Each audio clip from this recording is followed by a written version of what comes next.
రాష్ట్రంలో నిరుద్యోగ యువతకు గుడ్ న్యూస్ చెప్పిన పొన్నం ప్రభాకర్. రవాణా శాఖలో పోస్టుల భర్తీపై పొన్నం కీలక వ్యాఖ్యలు.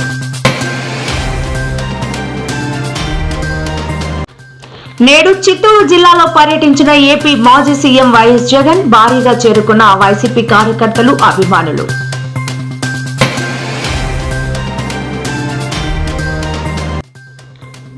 భద్రాచలం ఆలయ ఈవోపై మూకుమ్మడిగా దాడి. స్పృహ తప్పి పడిపోగా ఆసుపత్రికి తరలించిన స్థానికులు.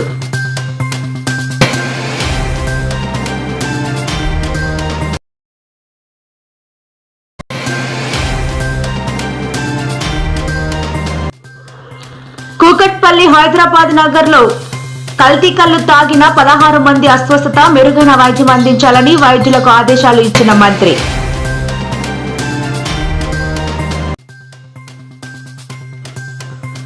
గుజరాత్లో కుప్పకూలిన వంతెన, నదిలో పడిపోయిన వాహనాలు.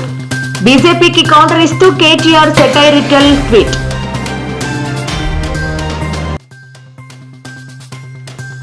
ఈ నెల 17న ఒక్క రైలును కూడా కదలనివ్వమని కేంద్రానికి హెచ్చరించిన కల్వకుంట్ల కవిత.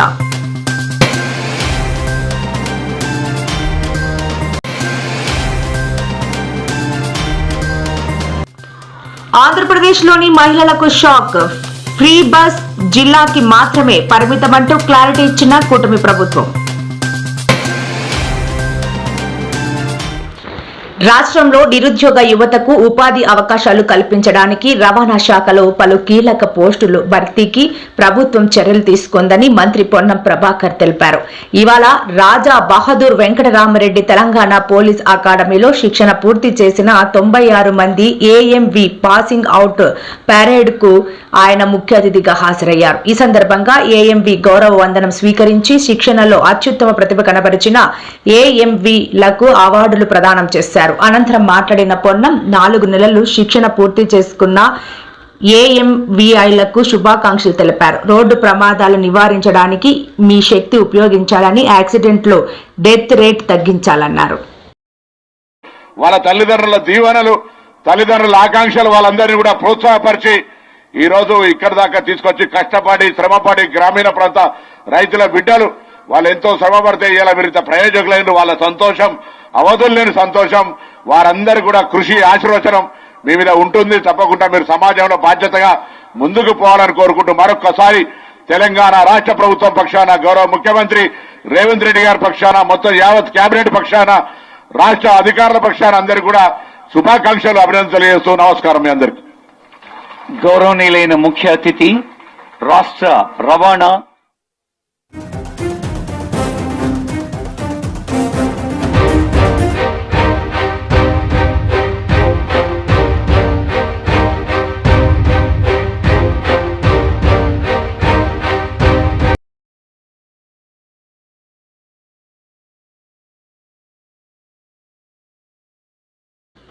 మాజీ సీఎం జగన్మోహన్ రెడ్డి నేడు చిత్తూరు జిల్లాలో పర్యటించారు. బంగారుపాలెంలోని మార్కెట్ యార్డులో జగన్ మామిడి రైతులతో మాట్లాడి వారి సమస్యల గురించి తెలుసుకున్నారు. అయితే జగన్ పర్యటన నేపథ్యంలో జిల్లాలో హైటెన్షన్ వాతావరణం నెలకొంది.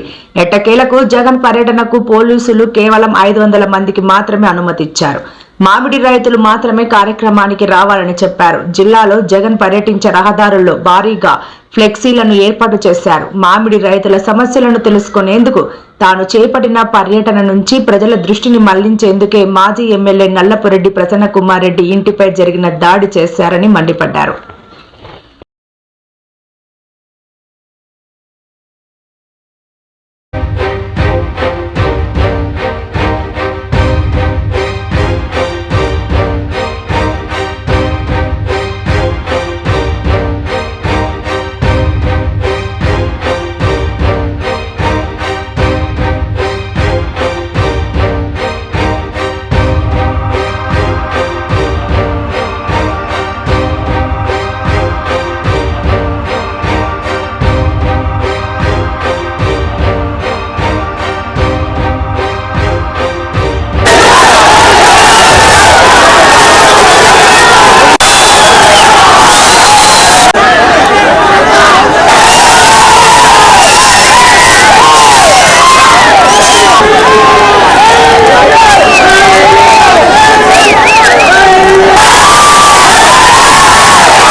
జరుగుతోంది అని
ఏం మాట్లాడు నువ్వు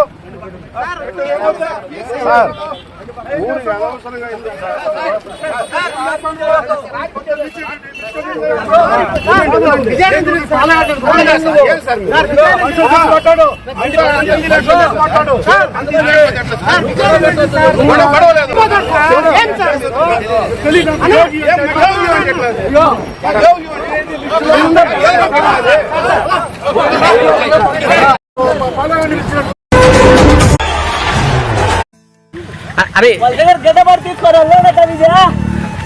అన్న ఏ ఊరు అన్న ఏ ఊరు వెళ్ళేది బంగారుపాలెం ఏంటి ఎందుకు అన్న అక్కడికి అంత అభిమానం ఏంటి జగన్ అంటే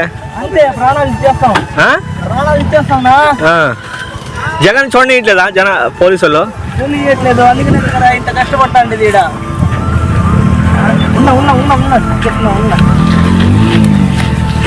అని ఇంకో రాయి ఎట్లా సరిపోతాను నీకు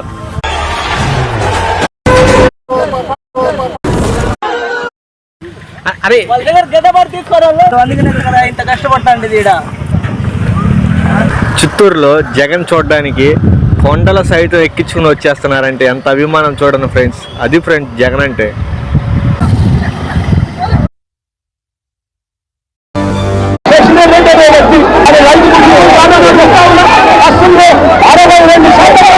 వ్యవసాయం మీద బతుకుతా ఉన్నారు. చిత్తూరు జిల్లాలో వ్యవసాయం మీద బతికే వాళ్ళు దాదాపు 80% మంది. మరి వీళ్ళంతా రైతు బిడ్డలు సాధారణ అడుగుతా ఉన్నారు. మరి వీళ్ళందరినీ ఈ మాదిరిగా కొనబడలు కొట్టి దాదాపుగా 1200 మందిని అరెస్ట్ చేసి జైల్లో పెట్టాం.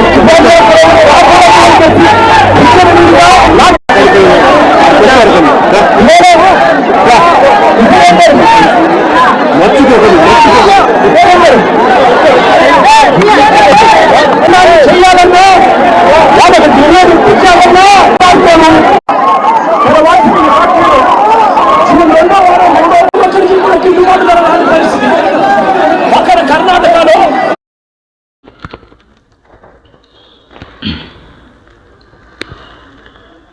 భద్రాచలం ఆలయ భూములు అన్యక్రాంతమవుతున్నాయని అక్రమాలను అడ్డుకున్న పాపానికి ఆలయ ఈవో రమాదేవిపై అక్రమదారులు దాడికి పాల్పడ్డారు. ఆలయ భూముల పరిరక్షణకు వెళ్లిన ఆమెపై వారంతా మూకుమ్మడిగా దాడి చేశారు. వారి దాడిలో గాయపడిన ఈవో రమాదేవి స్పృహ తప్పి పడిపోగా అక్కడే ఉన్న సిబ్బంది ఆమెను ఆసుపత్రికి తరలించారు.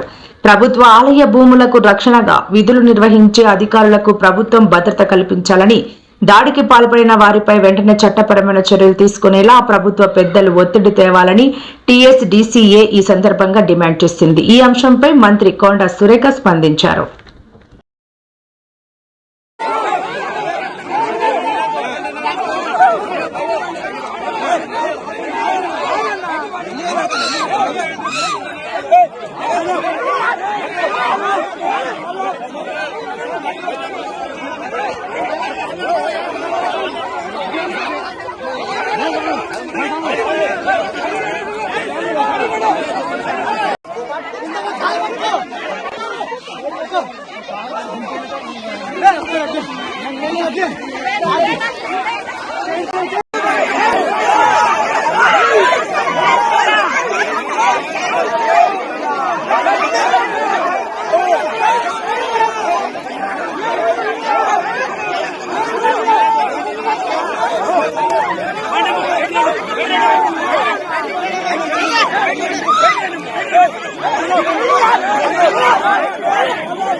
ఇవన్నీ అనేసి చివరికి మొత్తం ఒకేసారి ఒక ఎస్పీఎఫ్ ఆయన కింద పడేశారు, ఒక చెప్పుటి మొత్తం మీద పడేసి కమ్యూనిటీ చేసేసి అందరినీ పేద పండితులు మేము అందరం ఉన్నాం. మమ్మల్ని అందరినీ 40 మంది మాపుగా మొత్తం రోడ్డు మీదకి తోసేశారు మేడం.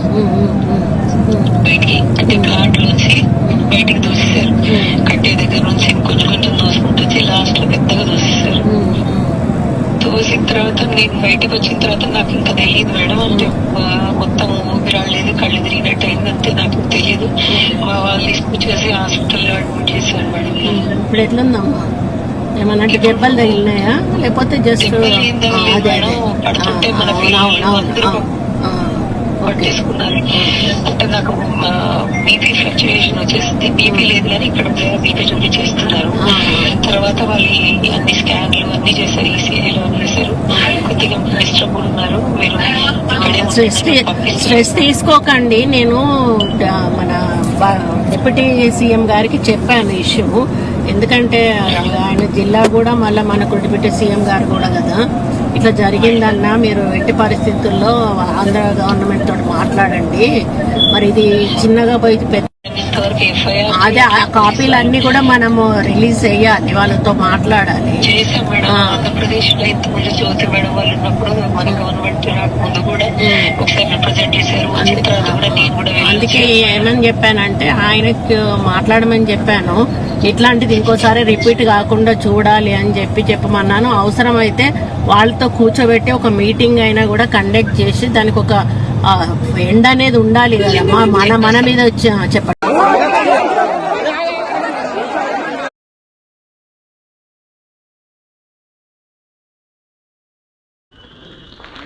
కోవూరు ఎమ్మెల్యే ప్రశాంత్ రెడ్డిపై వైకాపా నేత ప్రసన్న కుమార్ రెడ్డి చేసిన వ్యాఖ్యలు సభ్య సమాజం సిగ్గుపడేలా ఉన్నాయని రాజమహేంద్రవరం ఎంపీ పురంధేశ్వరి మండిపడ్డారు. మహిళల్ని కించపరచడం వైకాపా నాయకులకు అలవాటుగా మారిందని ఆగ్రహం వ్యక్తం చేశారు. ప్రసన్న కుమార్ తన వ్యాఖ్యలను వెనక్కి తీసుకుని ప్రశాంత్ రెడ్డికి బహిరంగ క్షమాపణ చెప్పాలని పురంధేశ్వరి డిమాండ్ చేశారు. అర్యంతు పూజ్యంతే రమంతే తత్ర దేవతాః అంటూ విశ్వసిస్తూ వస్తున్నటువంటి సంస్కృతి మనది. అదేవిధంగా మహిళలకి పెద్దపీట వేస్తూ వారిని గౌరవిస్తూ వస్తున్నటువంటి భారతీయ సాంప్రదాయం మనది. దానికి భిన్నంగా ప్రసన్న కుమార్ రెడ్డి గారు వారు ప్రశాంత్ రెడ్డి గారి పట్ల చేసినటువంటి వ్యాఖ్యల్ని నేను గట్టిగా ఖండిస్తున్నాను. వైఎస్ఆర్సీపీ నాయకులకి మహిళల్ని కించపరచడం అనేది అలవాటుగా మారినటువంటి విషయం.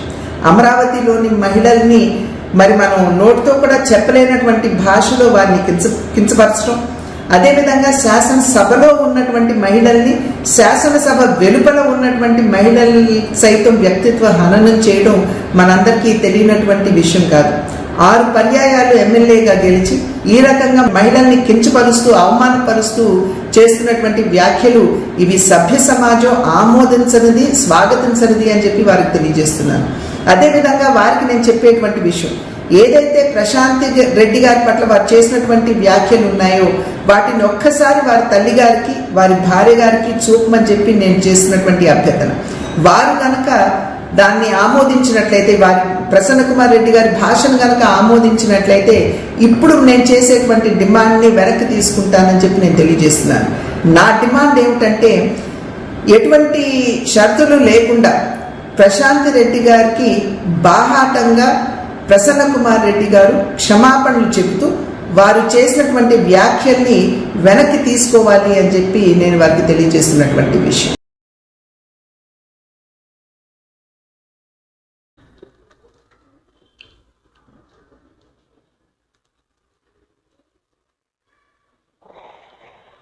కూకట్పల్లిలో కల్లు కాంపౌండ్ లో కల్తీ కల్లు తాగి మొత్తం 19 మంది తీవ్ర అస్వస్థతకు గురైన విషయం తెలిసిందే. ఈ క్రమంలోనే స్థానికులు వారిని హుటాహుటిన చికిత్స నిమిత్తం నిమ్స్ గాంధీ ఆసుపత్రులకు తరలించారు. అయితే ఇవాళ వారిలో చికిత్స పొందుతూ 3 పరిస్థితి విషమించి మృతి చెందారు. ఎక్సైజ్ శాఖ మంత్రి జూపల్లి కృష్ణారావు ఇవాళ గాంధీ నిమ్స్ ఆసుపత్రులకు వెళ్లి బాధితులను పరామర్శించారు. ఈ సందర్భంగా మాట్లాడుతూ రాష్ట్రంలో ఇలాంటి ఘటనలు పునరావృతం కాకుండా కఠిన చర్యలు తీసుకుంటామని మంత్రి జూపల్లి కల్లు కాంపౌండ్ నిర్వాహకులకు వార్నింగ్ ఇచ్చారు.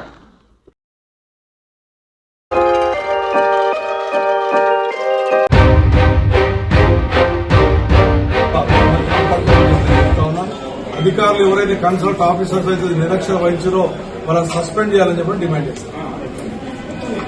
చాలా సంతోషం. నరేంద్ర అన్న ఈ తులం బంగారం ఇవ్వాలంటే ఎంత కావాలి?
మంచు విష్ణు డ్రీమ్ ప్రాజెక్ట్ కన్నప్పకి మంచి రెస్పాన్స్ వస్తుందా సంగతి తెలిసిందే.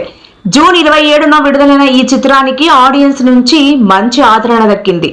డివోషనల్ బ్లాక్ బస్టర్ గా ఈ చిత్రం ఇప్పటికీ సక్సెస్ఫుల్ గా రన్ అవుతోంది. విజయవాడలో ప్రఖ్యాత గజల్ గాయకుడు సేవ్ టెంపుల్స్ భారత్ సంస్థ అధ్యక్షుడు గజల్ శ్రీనివాస్ ఆధ్వర్యంలో కన్నప్ప చిత్రాన్ని ప్రత్యేకంగా ప్రదర్శించారు. ఈ స్పెషల్ షోని నటుడు మోహన్ బాబుతో పాటుగా సాధవులు అఘోరాలు వీక్షించారు. ఈ సందర్భంగా మోహన్ బాబు మాట్లాడుతూ కన్నప్ప సినిమాను గొప్పగా ఆదరిస్తున్నారు. ప్రతి చోట కన్నప్పకి మంచి స్పందన వస్తోందని అన్నారు. మొట్టమొదట హృదయపూర్వకంగా నాకంటే చిన్నవాడు నా బావ ప్రభాస్. బావా బావా అనుకుంటాం కొన్ని సంవత్సరాల నుంచి. విష్ణు అన్నాడు అంటే నా సినిమాలో చేశాడు కాబట్టి చెప్పడం కాదు, చేసినా చేసి ఉండకపోయినా మానవత్వం, మంచి మనిషి, మంచి హృదయం ఉన్నవాడు ప్రభాస్. నేను మామూలుగా ఒకసారి ఫోన్ చేసి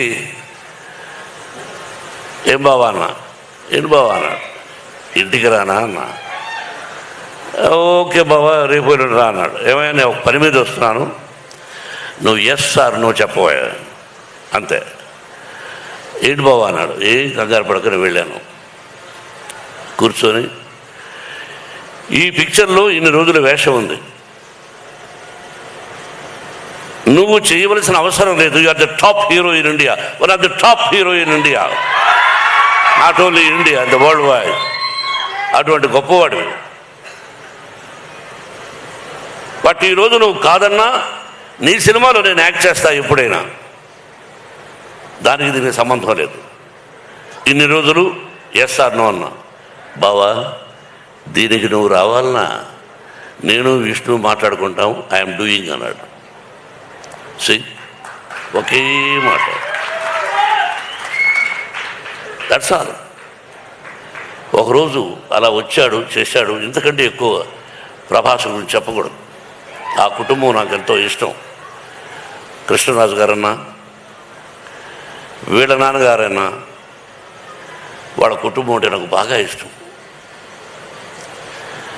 కాబట్టి ప్రభాస్ 100 సంవత్సరాలు ఆ షిరిడి సాయినాథుని ఆశీస్సులతో, పరమేశ్వరుడి ఆశీస్సులతో క్షేమంగా ఉండాలని కోరుకుంటున్నాను. ప్రపంచం గర్వించదగినటువంటి నటుల్లో ఇప్పుడు ఒకడు ప్రభాస్. ఈ సినిమాలో ఆయన ఎందుకు అంగీకరించాడంటే, సినిమాలో ఆయన డబ్బు కోసం అంగీకరించలేదు, ఏదో ఈ సినిమాలో ఒక అద్భుతమైన క్యారెక్టర్ చేయాలని ఆయన అంగీకరించలేదు.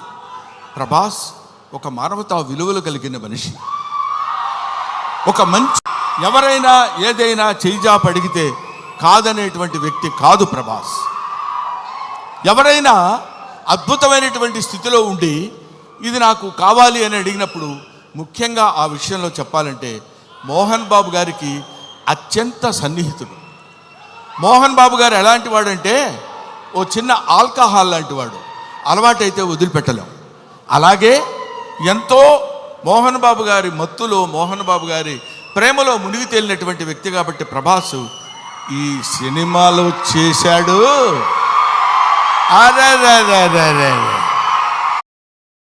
గుజరాత్ రాష్ట్రం పద్రాలోని మహీసాగర్ నదిపై వడోదర ఆనంద్ పట్టాలను కలుపుతూ నిర్మించిన గంభీర ముజ్పీర్ వంతెన ఇవాళ ఉదయం ఒక్కసారిగా కూలిపోయింది. ఈ దుర్ఘటనలో బ్రిడ్జిపై వెళ్తున్న ఓ ట్రక్, బొలెరోతో పాటు మరో 2 వాహనాలు నదిలో పడిపోయాయి. 2 దుర్మరణం పాలయ్యారు. ఈ క్రమంలోనే గంభీర బ్రిడ్జ్ కూలిన ఘటనపై కేటీఆర్ అక్కడికి బీజేపీ ప్రభుత్వాన్ని ఉద్దేశించి social media platform X Twitter వేదికగా ట్వీట్ చేశారు. మోర్బీ బ్రిడ్జ్ కూలిపోయి 140 మందికి పైగా మరణించిన ఘటన దేశం మరవక ముందే తాజాగా గంభీర బ్రిడ్జ్ కూలడం మరింత షాకింగ్ గా ఉందని అన్నారు.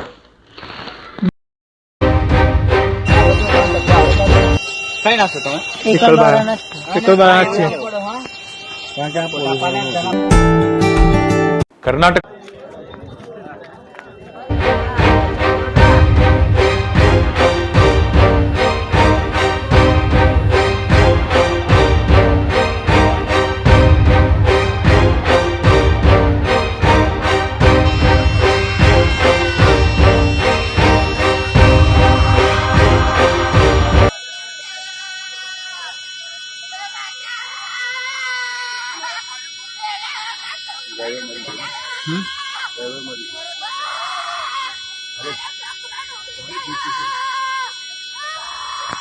માછી આવે છે, આવે આવે પણ દોયડા બોયડા હે તમારે આપણે જો તત્વ આવડે ચાલુ કઈ નાખશો તમે બધા ગાડીઓ બાડીઓના બધા નીકળી જવા. તમે કઈ જવાનું? મારે ગંભીર જ જવાનું. આપડા સિંગર ઉપર જવું પડે તો ઉભો રહ્યો ઘેર જઈને ઉતાર. આ જો આપણે થોડાક વેલા. బీసీ రిజర్వేషన్ల అంశంపై కేంద్ర ప్రభుత్వంతో ప్రత్యక్ష పోరాటానికి సిద్ధమవుతున్నామని బీఆర్ఎస్ ఎమ్మెల్సీ తెలంగాణ జాగృతి అధ్యక్షురాలు కల్వకుంట్ల కవిత స్పష్టం చేశారు. తెలంగాణ అసెంబ్లీ ఆమోదించిన 42% బీసీ రిజర్వేషన్ల బిల్లును కేంద్రం ఆమోదించాలని డిమాండ్ చేస్తూ ఈ నెల 17న తలపెట్టిన రైల్ రోకో విజయవంతం చేస్తామన్నారు. ఆ రోజు డెక్కన్ నుంచి ఢిల్లీ వైపు ఒక్క రైలును కూడా కదలనివ్వబోమని ఆమె కేంద్ర ప్రభుత్వాన్ని హెచ్చరించారు. कांग्रेस के साथ साथ बीजेपी भी पूरा दोषी है, क्योंकि कांग्रेस जो वहां बिल पास करती है वो यहाँ महामहिम श्रीमती द्रौपदी मुर्मू जी के पास है, और जाहिर है कि जब भी कोई बिल प्रेसिडेंट ऑफ इंडिया के पास आती है तो वो तो सरकार के पास जाएगी, तो सरकार के पास गया होगा. तो मेरी विनम्र विनंती है प्रधानमंत्री जी से, जो स्वयं आप ओबीसी कम्युनिटी से हैं, आप हमेशा कहते हैं कि मैं खुद ओबीसी हूँ, तो आज आपको ओबीसीओं का अधिकारों को सुरक्षित रखने का एक मौका मिला है. तेलंगाना प्रदेश से बिल पारित होकर महामहिम राष्ट्रपति जी के पास आया है, तो मैं प्रधानमंत्री जी से रिक्वेस्ट करती हूँ कि आप तुरंत वो बिल वापस पास करके भेज दीजिए. उसके भारतीय जनता पार्टी वारिని నేను హెచ్చరిక చేస్తా ఉన్నాను, మీరు పోయిన ఎన్నికలలో బీసీ ముఖ్యమంత్రిని చేస్తామని చెప్పి ఓడిపోయే ఎన్నికలే కదా ఎటువంటి అటు మాట్లాడొచ్చు అనుకున్నట్టున్నారు, మాట్లాడినరు, కానీ ప్రజల మాట మర్చిపోలేదు. ఇవాళ మీరు బీసీలకు 42% రిజర్వేషన్ ఇవ్వాల్సినటువంటి సందర్భం వచ్చినప్పుడు, అన్ని రకాలుగా బిల్లు పాస్ అయి రాష్ట్రం నుంచి కేంద్రానికి వచ్చినప్పుడు కేవలం తిప్పి పంపించాల్సినటువంటి బాధ్యతనే మీకున్నప్పుడు మీరు తప్పించుకుంటే తెలంగాణ బీసీ బిడ్డలు చూస్తూ ఉన్నారు. हम इतना दूर क्यों आए 1700 किलोमीटर पार करके? यही बताने आए, विनंती करने के लिए आए दोनों पार्टियों से, कांग्रेस और बीजेपी से, कि आप हमें अब जो प्रॉमिस किया था आरक्षण वो दे दीजिए। अगर आप नहीं दोगे, जैसा हमने कहा है, मैं तो तेलंगाना की बेटी हूँ, हम सारे वतन के लोग हैं, हम सारे लोग आंदोलन पथ से आए हुए लोग हैं। 17 तारीख को इस महीने का हमने रेल रोकने का तय करके यहाँ पे आए और हम आंदोलन बहुत ज़ोरदार करते हैं और हम आपसे वादा करते हैं बहुत बीजेपी और कांग्रेस पार्टी से कि रेल की पहिया वहाँ से बिल्कुल हिलेगी नहीं और डेक्कन से गुजर के दिल्ली तक ट्रेन पहुँचेगी नहीं। जब तक ओबीसी का आरक्षण नहीं मिलेगा तब तक हम रेल रोको करने का काम करेंगे। आपसे रिक्वेस्ट है, कॉन्स्टिट्यूशनल तरीके से आपके पास बिल आया है, आप लोगों का रेस्पेक्ट कीजिए, उनके भावनाओं का रेस्पेक्ट कीजिए और ये बिल पास कीजिए।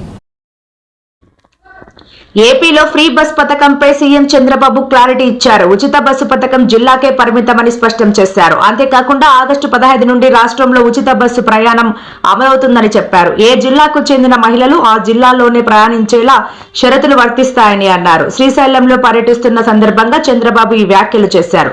అంతేకాకుండా పోలవరం ఏపీకి పెద్ద వరం అని అన్నారు. ప్రతి ఏడాది 2000 టీఎంసీలు సముద్రంలోకి వెళుతున్నాయని చెప్పారు. తాము అధికారంలోకి వచ్చిన తరువాత దేశంలో ఎక్కడా లేని విధంగా పింఛన్ అమలు చేస్తున్నామని అన్నారు. ఒక్క రూపాయి కూడా అవసరం లేదు. ఇవన్నీ కూడా చేసి ఎక్కడికి ఆగస్టు 15 తర్వాత మా ఆడబిడ్డలకు శుభవార్త. జిల్లాలో ఎక్కడ తిరగాలన్నా ఆగస్టు 15 తర్వాత ఫ్రీ బస్. ఒక్క రూపాయి కూడా అవసరం లేదు. ఇవన్నీ కూడా చేసి ఎక్కడికక్కడ సంపద పెంచుతూ ముందుకు పోవాలనుకుంటున్నాం. మా ఆడబిడ్డలకు శుభవార్త. జిల్లాలో ఎక్కడ తిరగాలన్నా ఆగస్టు 15 తర్వాత ఫ్రీ బస్. ఒక్క రూపాయి కూడా అవసరం లేదు. ఇవన్నీ కూడా చేసి ఎక్కడికక్కడ సంపద పెంచుతూ ముందుకు పోవాలనుకుంటున్నాం. 14-19 68,000 కోట్ల రూపాయలు ఆధునిక దేవాలయాలకి సాగునీరు జలాశయాలు ఖర్చు పెట్టిన పార్టీ తెలుగుదేశం పార్టీ. ఒక్క రాయలసీమలో 12,500 కోట్ల రూపాయలు ఖర్చు పెట్టాం. కానీ దురదృష్టం, 5 ఏళ్ళు ఒక పార్టీ వచ్చింది, పేరు కూడా చెప్పను.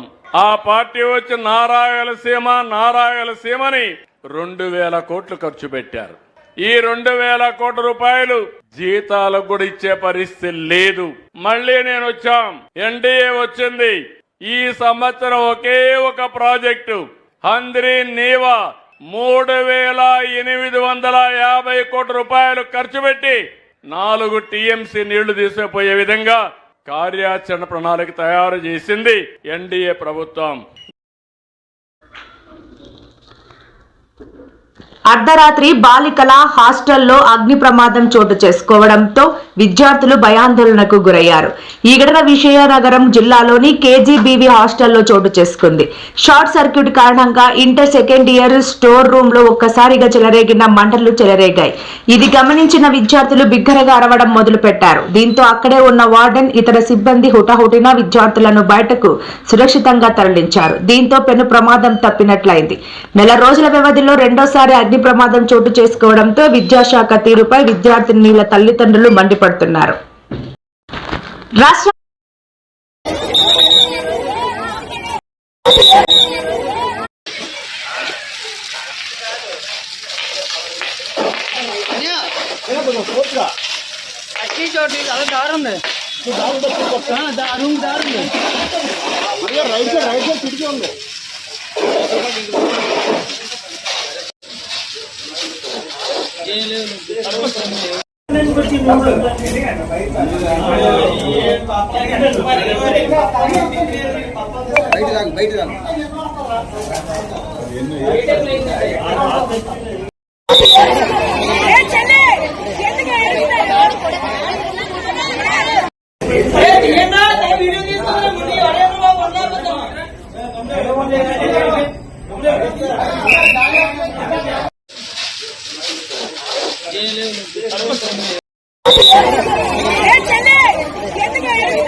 అట్టి చోటి అలా దారి ఉంది దారు దారు రైట్ సైడ్ కిటికీ ఉంది